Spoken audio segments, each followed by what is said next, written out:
Hi, welcome to Garden Crossings. I'm Heidi. Today we are going to be taking a tour through my backyard to show you all the things that are currently blooming here the middle of May. So we're about a 5-zone B, 6A garden here located in West Michigan. So let's go ahead and take a look at what's blooming here mid-May. Kind of doing this garden tour backwards from what we normally do, so I thought it'd be fun to kind of just shake things up a little bit. So we'll start off here kind of behind the house in a shaded area. This is the north side of the yard. And you can see there's a lot of Brunnera blooming right now. Great shade plant. You can see the beautiful periwinkle blue blooms really filling out nicely here. Also behind the Brunnera is some bleeding heart. I have two different varieties. It's kind of hard to tell, but you can see the green variety. It's got nice pink little dangling hearts. And behind it, unfortunately, well, you can't see the dangling hearts, but you can see the bright green, you can see the bright chartreuse green foliage, and that too has those beautiful pink hearts. We'll see more of that though as we head out back to one of our back garden locations. Also, the hostas are filling out really nicely here. You can see those giant hostas there. I love using the different colors and sizes because it just adds so much texture into shady spaces. Alongside the barn, we have the Tough Stuff hydrangeas, and they're looking a little bit kind of ratty right now, like a lot of dead twigs and stuff. So we could see if we wanted to go in there and trim some of that out, but I think we'll probably just leave it. You can also see there's a lot of the remnants of last year's blooms, but the reason why we don't do a lot of trimming here on the Tough Stuff is because we don't want to sacrifice the blooms that have already been set last fall for our flowers this summer. As you can see, there's a little bit of buds there showing. A little bit of brown that you're seeing here on the edge of some of the leaves, that's from some frost damage that happened, which that happens here in Michigan. You get warm temperatures and then it cools off, and sometimes some things get affected and hit by the frost. But I think this Tough Stuff is going to really look nice this year because I am seeing a ton of buds on the tips of all of these stems. So this will be blooming midsummer here. We've got some creeping phlox blooming. That's always a fun addition to the garden. Here we've got two different varieties mixed together. Actually, three different varieties mixed together. And that just really kind of adds a bright splash of color to the early season garden. Here's another one here as we make our way around. We've got some clematis here that needs to get trained. I should get out here and get this all kind of tucked in. So when it does this, I'll just kind of take it and tuck it in the trellis and let it make its way up. Just kind of wind it in there. But that's definitely, the clematis is coming along pretty well. It's almost 3 to 4 foot tall already. So Nepetta's cat's pajamas is starting to bloom. Just cute little Nepetta or catmint that is great just to tuck in little spaces in the garden. We have a columbine blooming. Beautiful light pink variety. This is one that kind of seated itself in the cracks here between the rocks, which I'll leave it because I think it looks pretty there. And I really do love the early season blooms of columbine. Few more columbine there in the background, some purple and some pink. There's a lot of seeding that happened up against the back corner there of the house. Here's another one. This is a really beautiful variety. We've had it, God, this has been in the garden for quite some time. It's a double blooming variety, and I don't even remember what it's called anymore, but I just love the beautiful rosebud looking blooms. There's a planting of cat's pajamas again that we did, just kind of nestled here in this little archway, all blooming, as well as the dianthus. This is the dianthus that likes full sun location. It's more of a fern leaf, pink diamonds. That looks really nice there with that Nepetta in the background. Another columbine that found its place here. You can see columbine are one of those plants that really, or Achlegia, one of those plants that really does a good job of reseeding itself. So I always tell people, be careful, you know, if you don't want these things going everywhere, trim those seed heads off before they go to seed. I don't mind it though. The hostas are looking nice here under the deck. You can see there's another Brunnera there blooming. Oh, clematis is just starting to open. One little bloom there. A few other buds starting, but that's That's a gorgeous clematis. Beautiful Hosta Liberty. Everyone always asks about this one, and it's gorgeous. You can see how a columbine made its way here as well. Like I said, be careful with those columbine seeds. They'll end up everywhere. A few bleeding hearts under the deck blooming. Dicentra Valentine, great early spring color. A lot of texture in this little space here under the deck. This faces the east, so it gets some morning sun. This little space is looking nice too. So I talk a lot about the Alstroemeria Inca ice, and this patch right in front of me, that is all Inca ice. So that plant, the clump has continued to get larger and larger every year, and I love it because that's the longest blooming perennial in my garden once it starts. We've got the Jacob's Ladder. This is a new variety. I'll pop the name up on the screen because it's kind of just escaped me here a minute. But great foliage color and beautiful flowers. Cute little corbel. Some more bleeding heart tucked in the corner there, fern leaf white one. This here is the Weigela Snippet Lime. It's got some buds on it, so that'll probably be blooming by the next video. Another columbine. These are really old varieties, like I mentioned earlier, because all of the columbine we currently carry are bicolors, and they don't have these double flowers. So these have been in the garden for several years and are just kind of making their appearance everywhere. Some allium. This is Allium gigantica, just starting to open. Kind of pretty how they dance there in the breeze. Dianthus Paint the Town. I think this is Paint the Town red or magenta, just starting to open. A really nice low growing ground cover that blooms a long time. Here's another one. This is not magenta, but look at all the buds. That is going to be gorgeous when we do a video in here and again in a couple weeks. The little circle garden here, the My Monet Weigela, great foliage, that bicolor bloom, foliage, and it's going to have some pink flowers on it once it starts blooming. These here are the dwarf lilacs, Bloomerang Dwarf Purple, just to give you a size idea. This is a pretty mature plant, and it's about 4 foot tall. Look at all the flowers on this plant. It smells breathtaking right now. It's absolutely gorgeous.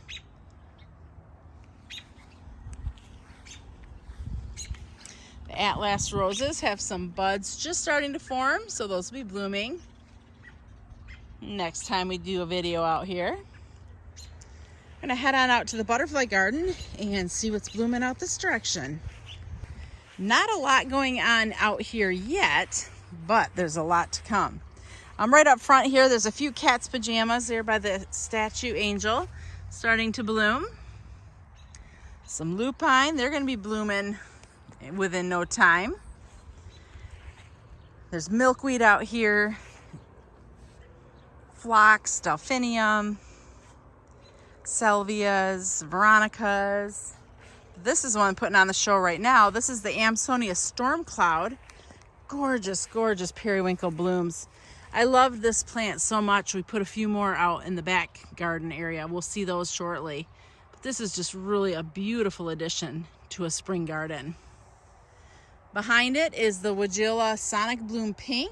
Not blooming yet, but the buds for the flowers are definitely forming. Some more allium. Those are not quite opened yet.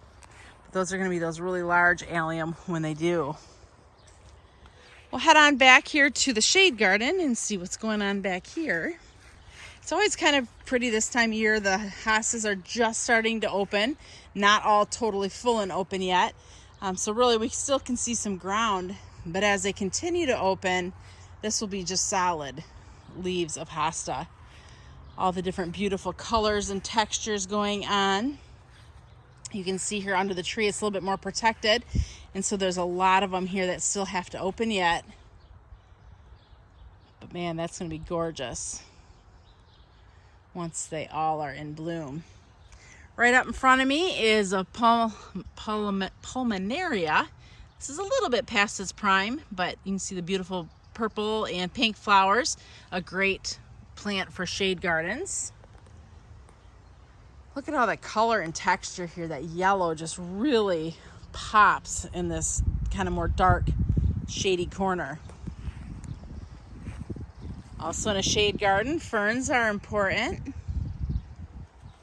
Some astilbes are tucked in. This is the dark side of the moon. Really dark foliage. It's gonna have beautiful purple blooms when it's flowering. Chartreuse color of carex grass, banana boat, along with hostas and bleeding heart. Lenten rose that's finished flowering at this point. Big specimens here and here. You can see kind of some of the spent blooms on those still. Those flowers just last forever. More Bernera. Chartreuse there is the bleeding heart. That's the gold heart bleeding heart with the beautiful pink flowers just dangling there in the breeze. See how important it is to add in that chartreuse and yellow foliage into the garden? How that just adds so much contrast of color. So if it's hostas you do it with, or dicentra or grasses, really think about adding yellow chartreuse color plants into the garden.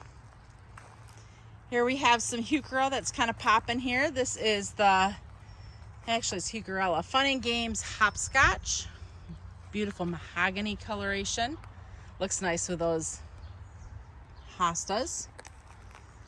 Another storm cloud. I told you I love the storm cloud so much. I went ahead and planted a couple more out in this back space here. And it just looks so pretty, especially when I'm looking from the house back here. That intense blue just really pops beautifully.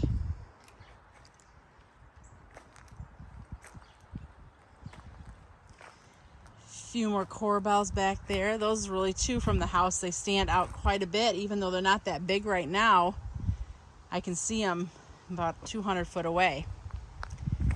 Here's a few native columbines. Those look really nice. A little phlox. This was planted last year, so it's not super big yet.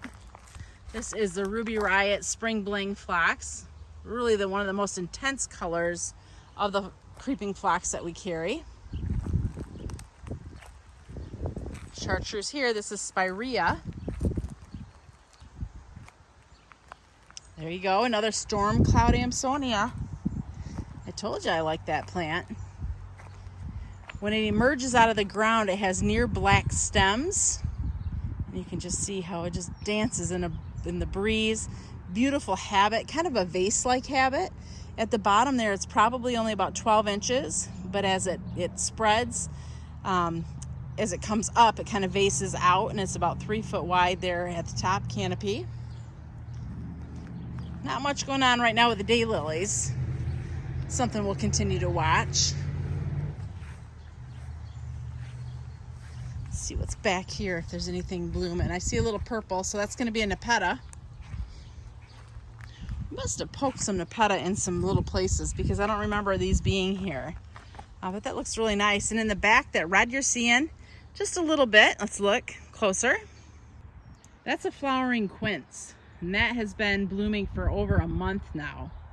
The double take red, or I think it's double take scarlet quince.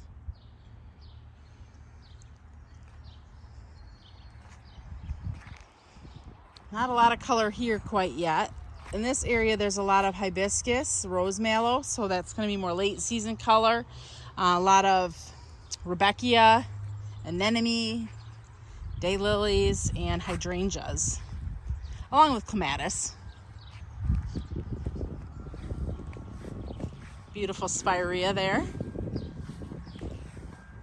So the clematis, I got to get out here and get them kind of leaned up against the supports so that they can climb. Right now they're just kind of a pile on the ground there, so I got to get out and just kind of weave them around. You can see there's some twisties on that support. Kind of twist tie them up there so that they start climbing up instead of keep going on the ground. Baptisia will be blooming soon. Look at all the little flower spikes starting there.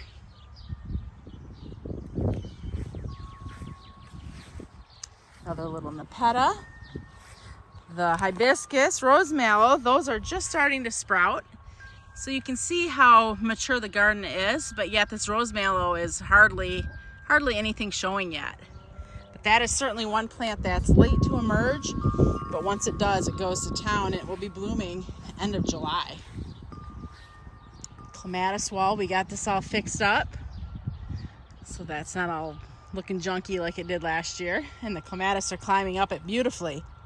Another thing to point out is I had planted in this space a bunch of the Inca alstroemerias last year.